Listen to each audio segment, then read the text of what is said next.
like a Hellcat. Good morning student, welcome to your SSC class. Today I am going to explain the next topic, the term of the Vidhan Sabha. You know what is the Vidhan Sabha? Vidhan Sabha is the Legislative Assembly, lower house. And what was the time period of the Vidhan Sabha? The tenure of the Vidhan Sabha is 5 years. कितना time period होता है विधान सभा का? 5 years. Okay. Hence, state election for the Vidhan Sabha are held every 5 years or each and every 5 years Vidhan Sabha elections held होते हैं. The term of the Legislative Assembly is 5 years. However, it may be dissolved earlier than that by the governor on the request of the chief minister. ये तो fix है कि 5 years time period होता है, but it may be dissolve, ये earlier यानी 5 years से before भी डिज़ोल्व हो सकते हैं by the request of the chief minister.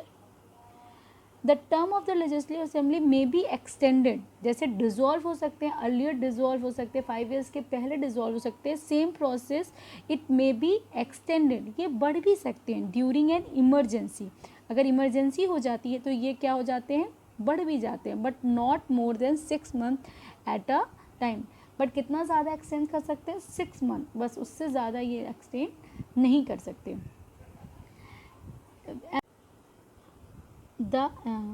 The governor can dissolve the Vidhan Sabha even before its tenure. This can be done if the MLAs bring a no confidence motion against the ruling party or the coalition. Fresh election take place in the state, then it is referred to as a mid-term poll as it held before time.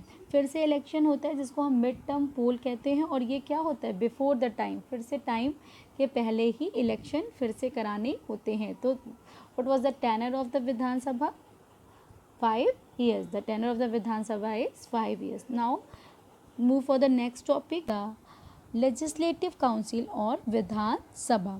The State Legislative Council is the upper house in those states of India that have a bicameral state. The example of the state is Uttar Pradesh, Bihar, Karnataka, Maharashtra, Andhra Pradesh and Jammu and Kashmir have a legislative council or Vidhan Parishad.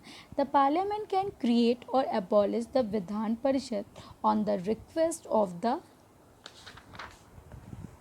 Vidhan Sabha. Parliament जो appoint करती है और किसके according, the parliament can create और abolish the Vidhan परिषद on the request of the Vidhan Sabha, यानी विधान सभा के request पे वो ऐसा वर्क करती है. The size of the Vidhan परिषद is based on the total strength of the Vidhan सभा. आपने विधान सभा में हमने आपको एक्सप्लेन किया था कि विधान सभा में जो एमएलए की सीट होगी वो किसके डिपेंड रहती है, population of the state. But the size of the Vidhan परिषद is based on the total strength of Vidhan Sabha. Vidhan Sabha की सीट में, विधान सभा की सीट कितनी ज़्यादा है ये इस पर डिपेंड रहेगी, किसकी सीट, विधान परिषद की. This is called the proportional representation. इसी को हम क्या बोलते हैं, proportional representation. According to the Indian constitution the total strength the Vidhan Parishad can not exceed 1/3 of the total number of the member in the Vidhan Sabha and in no case it be less than 40 members. However Jammu and Kashmir has 30. जैसे कि वहाँ पे था ना, 500 से above नहीं होनी चाहिए और 60 से कम नहीं होनी चाहिए उनके मेंबर.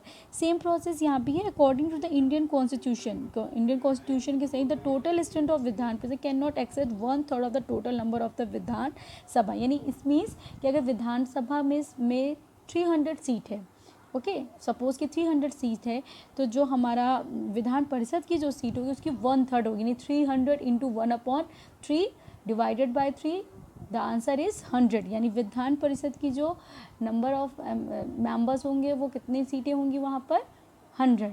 ओके, तो जितनी भी टोटल स्ट्रेंथ होगी विधान सभा में वो उसका 1/3 स्ट्रेंथ किस में जाएगी, विधान परिषद में. ओके, तो in no case it can be less than 40 member. कैसा भी हो लेकिन 40 मेंबर से कम नहीं होने चाहिए. सिर्फ हाँ जम्मू कश्मीर की बात करें तो वहाँ पे 36 मेंबर्स हैं. Like a Hellcat.